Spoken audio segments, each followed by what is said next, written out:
तो जैसे कि हम बात करें equation of normal to ellipse at point, यानी किसी एक पॉइंट पे अगर normal equation of normal to ellipse find out करनी हो, ठीक है, किसी भी पॉइंट पे, तो कैसे की जा सकती है। हमने इस एलिप्स के ऊपर एक पॉइंट लिया P(x1, y1), हमने देखा जी अगर हमने इसकी इस लाइन की, यानी दिस इज नॉर्मल, जिसको मैंने यहाँ पे येलो कलर के अंदर मेंशन किया हुआ है, ठीक है, this is normal which is perpendicular to tangent line, जो टेंजेंट लाइन के क्या है, परपेंडिकुलर है, ठीक है। अब टेंजेंट कोई भी ऐसी लाइन जो इस एलिप्स को एक सिंगल पॉइंट पे टच करेगी। अब यहाँ पे देखें हम जब इसमें परपेंडिकुलर ड्रॉ करें, इसका मतलब अगर हमारे पास इसकी स्लोप आ जाए टेंजेंट लाइन की, तो हमारे लिए नॉर्मल की स्लोप फाइंड आउट करना मसला नहीं है, बिकॉज ये दोनों लाइंस परपेंडिकुलर होती हैं और परपेंडिकुलर लाइन की स्लोप का प्रोडक्ट जो होता है वो -1 के इक्वल होता है। अब मैंने इस प्रीवियस वीडियो के अंदर जब हमने बात की थी तो हमने slope of tangent line find out की at point x1 y1, at point x1 y1। अब इसका मतलब है कि अगर आप यहाँ पे देखें तो ये मैंने सब बिकॉज हमने स्लोप किस तरह से फाइंड आउट की, by differentiating equation of ellipse. अब ये this is the equation, this is the slope which is m1। अब असूम कर लें, बल्कि मैं ऐसा करता हूँ कि इस डायग्राम को मैं यहाँ से कॉपी कर लेता हूँ, बिकॉज हमें इसकी ज़रूरत भी है, हम इसको यूज़ भी करेंगे, ठीक है।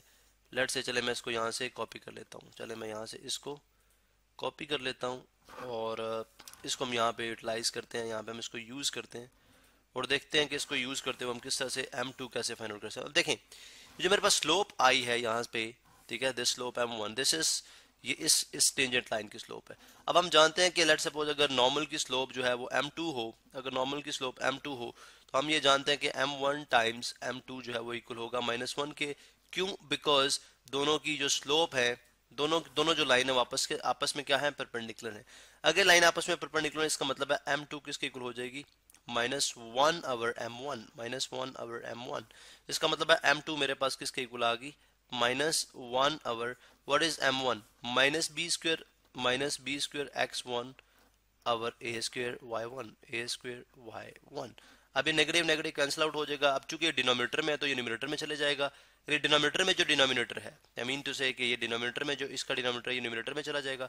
m2 मेरे पास आ जाएगी a²y1 this is the slope of the normal. Negative negative से कैंसिल आउट हो जाएगा तो ये पॉजिटिव आ जाएगी। अब देखें हमारे पास m2 भी गिवन है, पॉइंट भी गिवन है जो कि उस टेंजेंट लाइन पे लाई करता है, ठीक है, विच इज x1 y1, ठीक है। अब ये स्लोप है उस नॉर्मल की, ठीक है, जिसकी हम इक्वेशन फाइंड आउट करना जा रहे हैं, ठीक है, ये पॉइंट है, तो definitely point slope form is the best option for this. हम यहाँ पे पॉइंट स्लोप फॉर्म यूज करके इसको फाइंड आउट कर सकते हैं। Point slope form, point slope form,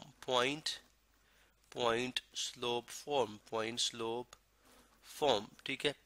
आप पॉइंट स्लोप फॉर्म करते यूज करते हुए आप कैसे कर सकते हैं, देखें which is y-y1 is equal to m2 into x-x1 into x-x। अब y-y1 ही है, and what is m2, a²y1 over b²x1 times x-x1। अब अगर आप यहाँ पे देखें तो कैसे किया जा सकता है, यहाँ पे देखें तो कैसे किया जा सकता है इसको, जो हमने जिस फॉर्म में लिखा हुआ है डेफिनेटली दैट इज कि आप देखें जो y1 है, ठीक है, जो y1 है, ठीक है, वो मैं यहाँ पे ये यहाँ पे मल्टीप्लाई हो रहा है, ठीक है, तो यहाँ पे आके डिवाइड हो जाएगा, ठीक है, और यहाँ पे b² डिवाइड हो रहा है, यहाँ पे आके मल्टीप्लाई हो जाएगा, ठीक है, b² यहाँ पे आ गया। बल्कि मैं नेक्स्ट स्टेप में लिखता हूँ इसको, ठीक है, बल्कि मैं इसको नेक्स्ट स्टेप में लिखता हूँ, यानी y-y1 डिवाइडेड बाय देखें b² यहाँ पे डिवाइड हो रहा था, यहाँ पे आके मल्टीप्लाई हो गया, चले b², ठीक है, और y1 यहाँ पे आके डिवाइड हो गया, इज इक्वल टू x-x1। अब इसके अंदर डेफिनेटली a² तो ऑलरेडी मौजूद है जो मल्टीप्लाई हो रहा है, डिवाइडेड बाय x1 ऑलरेडी। अब यही चीज़ बच गई बिकॉज ये चीज़ें तो हमने ऑलरेडी दोनों जो है वो इस साइड पे मूव कर ली।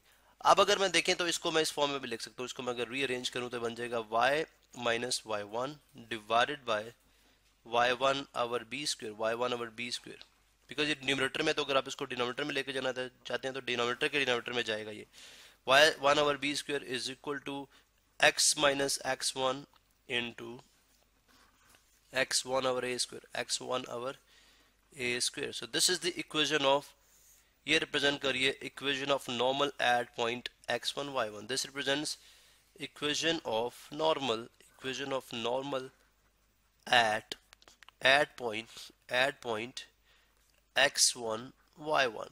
अब इस तरह से आप फाइंड आउट कर सकते हैं। अब लेट्स से अगर हमारे पास एक क्वेश्चन हो, ठीक है, हमारे पास एक क्वेश्चन है, क्वेश्चन इज लेट्स से, मैं यहाँ पे खुद ही इसको जनरेट करता हूँ। क्वेश्चन है जी, लेट्स से एक पॉइंट है जो कि एलिप्स पे लाई करता है। पॉइंट इज 3 और 12/5। ये पॉइंट है जो एलिप्स पे लाई कर रहा है, ठीक है। और एलिप्स की जो इक्वेशन है that is x square over 25। अब 25 की जगह हम 5 स्क्वायर कर लेते हैं, plus y square over 3 square, y square over 3 square is equal to 1, जो कि हॉरिजॉन्टल एलिप्स है। डेफिनेटली ये एक हॉरिजॉन्टल एलिप्स है, ठीक है। अब यहाँ पे अगर मैं इसको जस्ट अंडरस्टैंडिंग के लिए अगर मैं ड्रॉ भी कर दूं तो आपको ज़्यादा बेहतर समझ आ जाएगी। This is my Y axis, this is my X axis. अब मेजर एक्सिस चूंकि एक्स के लॉन्ग है, तो लेट्स सपोज 1 2 3 4 5 समवेयर यहाँ पे, और 1 2 3 4 एंड -5 यहाँ पे, और ये आ गया 1 2 एंड 3। सो समवट ये कुछ इस तरह से बनता हुआ दिखाई दे रहा है, ठीक है। अगर आप देखें तो ये इस तरह से बनता हुआ दिखाई दे रहा है, बल्कि मैं थोड़ा सा दोबारा इसको बना दूं, ठीक है। समवट लाइक इस तरह से, एंड समवट लाइक इस तरह से, ठीक है। चले यहाँ से बिल्कुल मैंने इसको ऐसे बना दिया, बेसिकली कर्व टाइप होगा। चलें, just to give you an idea, this is an ellipse, ठीक है। ये मैंने एलिप्स बना दिया। अब 3 1 2 3 और तकरीबन ये पॉइंट है जहाँ पे, यानी दिस इज द पॉइंट जहाँ पे हमने टेंजेंट ड्रॉ किया, टेंजेंट लाइन ड्रॉ की, ठीक है। और अगर मैं इस पे परपेंडिकुलर थ्रो करूं तो दिस इज द नॉर्मल, मैं ग्रीन कलर में नॉर्मल बना रहा हूँ, ठीक है। दिस इज द नॉर्मल, ये नॉर्मल मुझे फाइंड आउट करना है, इसकी इक्वेशन फाइंड आउट करने जा रहा हूँ मैं। तो डेफिनेटली एक तो मेथड ये है कि हमने अभी जो फाइंड आउट किया, देखें this is the equation of the normal, ठीक है।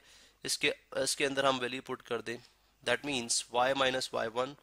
चलें पहले x माइनस x1, ठीक है।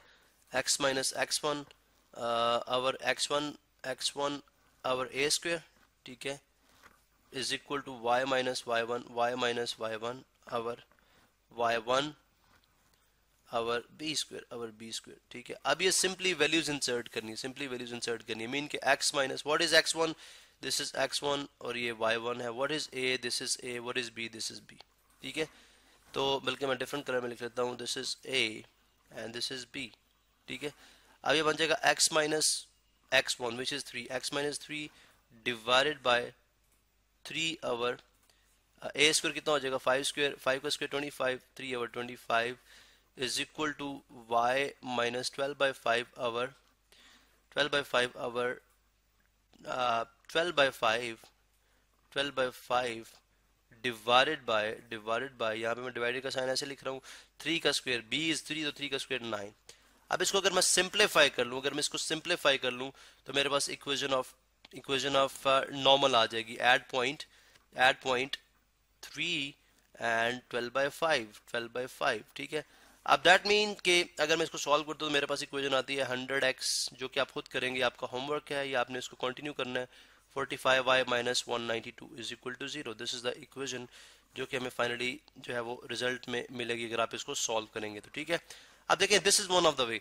अगर लेट से आपको ये रिलेशन भूल जाए, तो फिर भी हमारे पास definitely we have a very good way to find it out, ठीक है। क्या करेंगे, डेफिनेटली आप जो गिवन इक्वेशन है, देखें उस केस में क्या कर सकते हैं आप, इस गिवन इक्वेशन का, ये जो गिवन इक्वेशन है इसका फर्स्ट डेरिवेटिव फाइंड आउट करें, इसका डेरिवेटिव फाइंड आउट कर लें।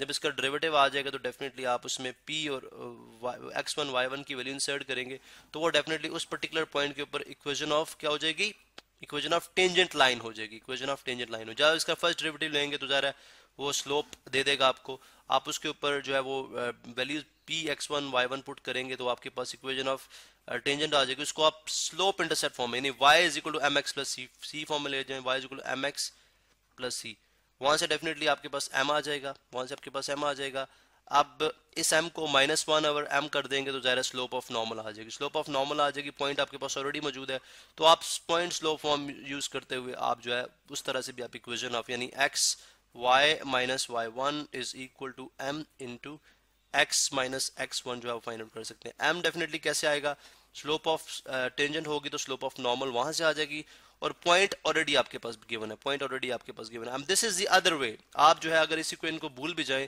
फिर भी आप इस क्वेश्चन को बड़े आराम से सॉल्व कर सकते हैं।